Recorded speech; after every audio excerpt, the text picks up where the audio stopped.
Franchise ক্রিকেটে সুযোগ পেয়েও খেলার সুযোগ পান না, এ নিয়ে আক্ষেপ ছিল তাসকিন আহমেদের। বিপিএল এর পর জিম আফ্রো টি10 ছাড়া আর কোথাও দেখা যায়নি তাকে। অবশেষে সেই আক্ষেপ ঘুচতে চলেছে তাসকিন আহমেদের।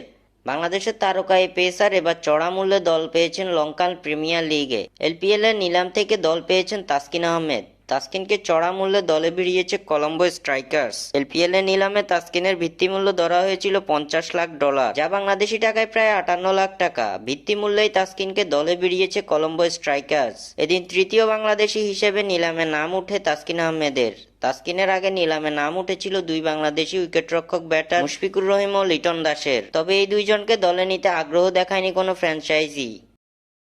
নিলামে প্রথম বাংলাদেশি ক্রিকেটার হিসেবে নাম উঠে লিটনের, যার ভিত্তিমূল্য ছিল $30,000 বা 35 লাখ টাকারও বেশি। তার চেয়েও বেশি ভিত্তিমূল্য ছিল আরেক উইকেটরক্ষক ব্যাটার মুশফিকুর রহিমের। $50,000 বা 58 লাখ টাকার বেশি ভিত্তিমূল্য নিয়ে অবিকৃত রয়ে গেছেন তিনিও।